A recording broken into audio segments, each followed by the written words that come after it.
Hey everyone, Will Hinkey here. Hope you're doing well.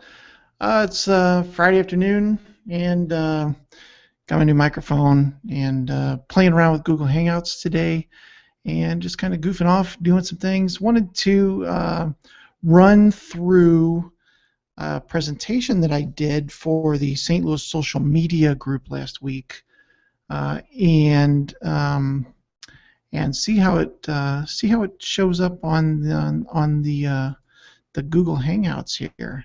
So I'm gonna share the screen over here and see if I can't pop this baby up and make it big and pretty. And slideshow from the beginning. Here we go. Hopefully you can see that all right if you've joined with us. My name, of course, is Will Hinkey. My company is called Canoe Media. I am a fan of float trips, which is something that we do in Missouri. They do a little bit in Oklahoma and maybe Arkansas, but it's pretty much a Missouri thing. And they actually do a little in Texas too, and of course Colorado and the entire Colorado River, I should say. They do a different version of float trips with the rafts, but we're talking about canoes and kayaks and slow and fishing and swimming and enjoying the hot days.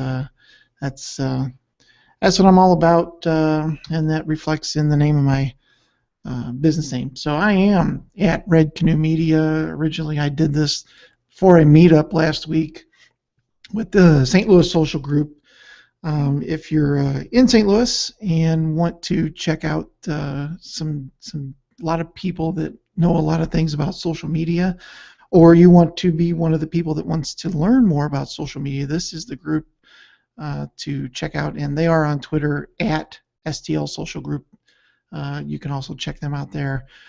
So let's jump in. When we talk about the big three in the world of auto, typically we think of GM, Chrysler, and Ford. That's kind of the big three. And you'd think that the big three in search is Google, Yahoo, and Bing. Those are the three that are mentioned the most. So it would make sense that those are the three that everybody thinks of. But in reality, YouTube is actually number two. It's the number two search engine. Definitely trumps Yahoo and Bing. And gee whiz, it's a Google product. What do you know? So that's interesting. The other thing that I mention here is that Yahoo is actually showing Bing's results. So if you're on Yahoo searching for something, it's very possible that at the bottom of the page you'll see somewhere that it says powered by Bing. So Yahoo's really not even in the top three anymore. So when we think of the top three in social, Facebook, LinkedIn, Twitter, that's probably pretty close. Some people might say Instagram or Pinterest, but whatever your top three is, I'm sure that it doesn't include Google Plus, like it probably should. Google Plus, it's I don't know. It is what it is, right? We'll talk a little bit more about that in a second. I did an image search for the word social media, and these are the first three results that come up when you do an image search. And the funny thing is that Google Plus only shows up anywhere in one of these, and that's the one on the left. It's a little tiny G plus icon next to the larger Instagram, right above the Facebook like there. Not on a lot of people's radar. I don't know if that's going to change. So when I was doing this, I asked how many people have signed up for Google Plus. Typically, or nearly all of the people in the room raised their hands. And so then I said, okay, how many of you use Google Plus regularly? And probably there was about 50 people there, and I think that only 3 people raised their hand when this question came up. And I think that's probably right. From what I understand, it's like the gym. A lot of people sign up, but not a lot of people go, including myself. That's poor Google Plus, right? Now, the thing is, we really need to go to the gym, right? We need to work out. We really need to use Google Plus, and there are some reasons for using Google Plus and their system. So a quick history lesson. Google Plus originally launched June 28, 2011. Everybody's going to Facebook, of course, and they were going to take that over, right? I mean, I like the sign here. Please come in. It's really cool, honest. 2 for 1, ladies free, grand opening. Come on in. And if you look at the growth in a short amount of time, Google Plus is definitely doing a lot better than Facebook was during that same period of time. And at one point, Google even said, well, they didn't say, but everybody kind of touted, oh, Google Plus is going to be the Facebook killer. It's going to knock out Facebook, and it's going to take over the social end of things. So next, here's a great looking slide. It says February of 2016 that Google Plus shares are going to overtake Facebook shares. That's, of course, that's a projection. It's not totally serious. There is no data from 2016 yet, of course. And everybody refers to the great quote from Eric Schmidt, the CEO at the time of Google, saying that within the search results, information tied to verifying online profiles will rank higher than content without such verification. And what he was touting there was the whole authorship thing. So, they're kind of leveraging, come play with us. We'll give you some benefit if you do come play in the Google Plus world. So, and they even said, at the way that Google Plus is going and the way that it's growing, everybody's going to turn around. All the traffic is going to turn around and go to Google Plus, and nobody's going to continue to use Facebook except that one guy in that car there. Nobody is going to use Facebook anymore. Now, in reality, some people went over and said, yeah, let's check out this Google Plus, but most people continued down the same path they were going down. The other thing here is that Google Plus now says that they have 50 million users. Well, okay, maybe they have 50 million users, but the word user is a little tricky. They have 50 million people who, here in the blue, have enabled a Google account. Once again, raise your hand if you signed up for Google Plus, and typically all 50 of those people signed up. All these people have signed up for an account. Now, if you look at the red here, those are people who have done some sort of Google Plus related action. Maybe they +1 to something. They attended a hangout like the one that we're doing now. Some sort of Google Plus related thing they've done at some point. So that's about half the users. And then you have this number down here that says 135 million, those who are actually active with Google Plus itself. So a little bit different than the 500 million they're saying. We've got 500 million people using this system, and this was at the end of last year, or at the end of 2012. So and then just last week, on April 24th, that's probably 2 weeks ago now, Vic Gundotra from the head of Google Plus, he resigned and went on and probably going to do something else. But there's a lot of rumors, as soon as that happened and people found out that he was leaving, that they were shuffling people around and they were reassigning people to other accounts, and Google Plus was just going to die on the vine. The same day, TechCrunch comes out and says Google Plus is walking dead. It's no longer anything. It's a waste of time for those that are actually using it, which isn't that many people. Huffington Post comes out and says, well, it's not dead, it's on life support, it's pretty dang close to being dead. Well, I don't agree.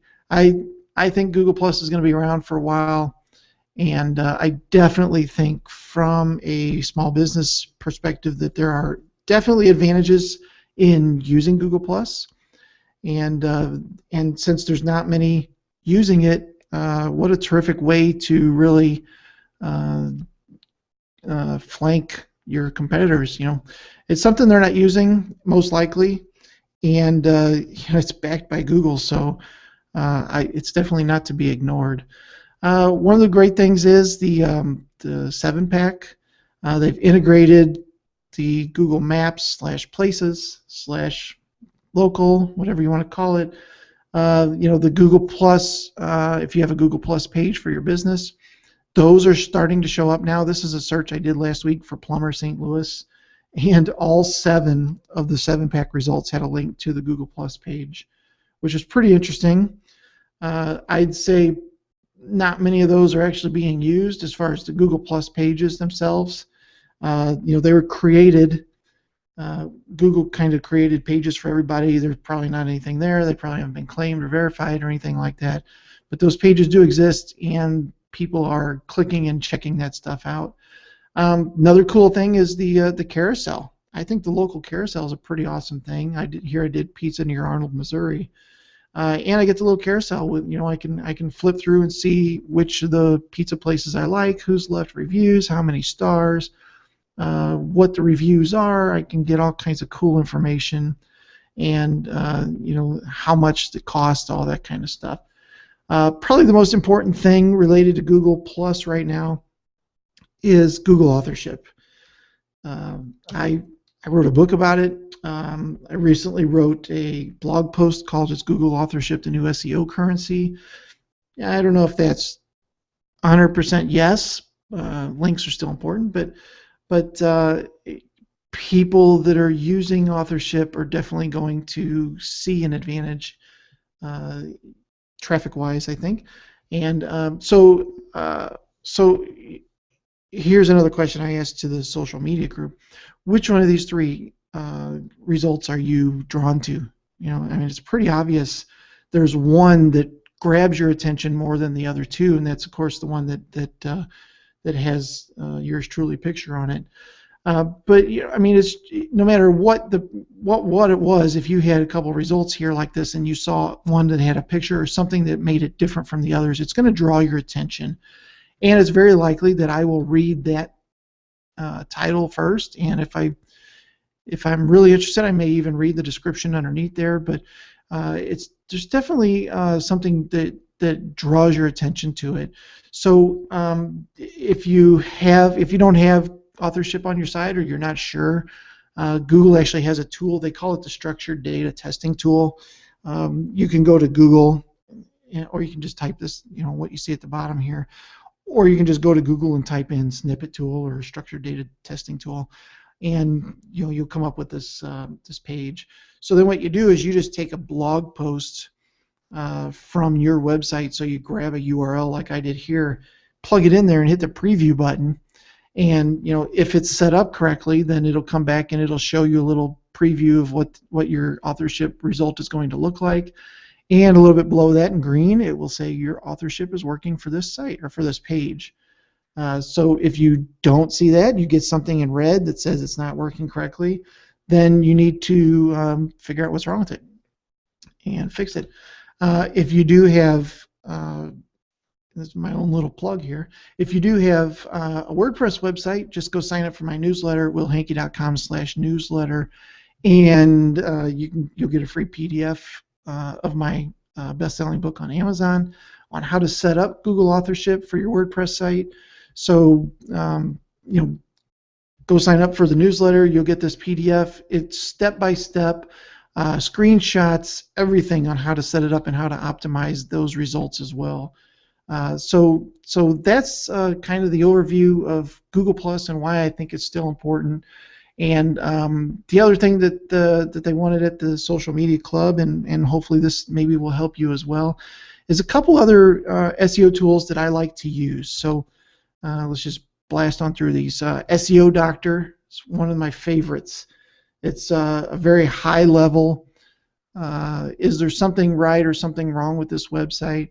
And what you can do is you can just go to Google and type in SEO Doctor, and it's download. The only bad thing about it is it's only available for Firefox. So you have to do this in your Firefox browser, download the module or the plugin, and you can set this up into your system. So what it does is when you go to a web page, so let's say I pulled up one of my pages on my site, at the bottom left corner it puts a little flag down there. It's either red, yellow, or green. Green means you're good to go. Yellow means there's some things that need to be fixed, and red means you've got some major problems when it comes to this page ever ranking for anything worthwhile. So, and in this case, it happened to be that there was no H1 or H2 tags on the page. Now, if I had an H1 on this page, I'd probably score a lot higher than an 85. But the H2 tags are definitely important, but not nearly as important as the H1 tag for sure. So, if you don't have analytics on the site, it'll tell you that. If your title tag's too long or too short, or you don't have a meta description, all these things. So it checks a lot of really cool things on the fly really quick for you. And it's a different score for every page on your site. So you can buzz through your entire site and see what pages are doing well, which ones are not, all from a structure kind of standpoint. Very cool tool. Also, I like to use Google Experiments. It's not called Google Content Experiments anymore. I think it's just called Google Experiments. This is something that's inside of your Google Analytics account. Over on the left, you'll see it down there. And what you can actually do is do some testing of 2 different pages of your site. And I think if there's one thing that most small business owners don't do is they'll put up a page and they'll assume that page is going to convert and convert well. And they don't test anything to decide, is there something I could do better on this page to make it maybe convert a little better? Do we need to add another column like in this picture? Do we just need to change colors of buttons? Maybe maybe that red button isn't working. Maybe we need to make it blue or green or something. Anyway, you take 2 pages that are nearly identical, change one thing on one of the pages, and then test the 2 pages, and see which one works. And so you set up both of these pages, tell Google about these 2 pages, and Google will actually split the traffic up 50-50. So they'll deliver 50% of the people to page A that was your original page, and they'll send 50% of the people to page B, which is the page that has the one different change on it.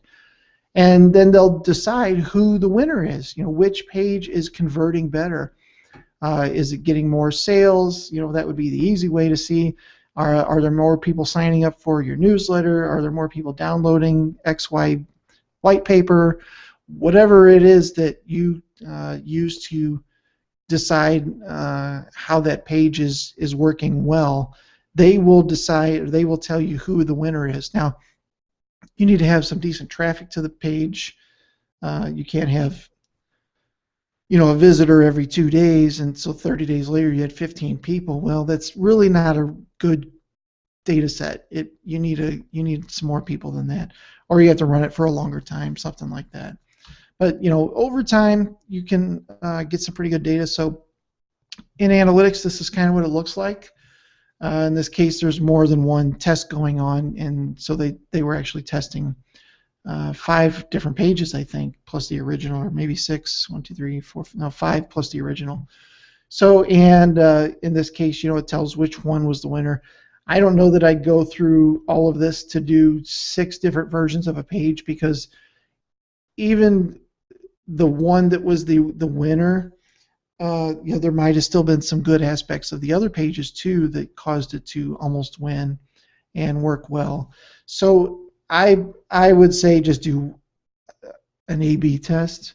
Test one thing, change that thing. Then if B becomes the winner, change that to your new page on your website, and then test something else. So make a new B page and test something else and see over time if those conversions continue to rise or fall, or whoops, nobody really liked that red button. Boy, that went down. Our conversions went down. We won't be doing that again. There's going to be those situations too, but you don't know until you try it, until you test it out. So Google Experiments is a great way to do that. Plus, it's free. I mean, it's inside your analytics, so that's pretty awesome. SEMrush, another great tool. A lot of SEOs use this for quick results. Some really cool things here. You can actually get some information on competitors.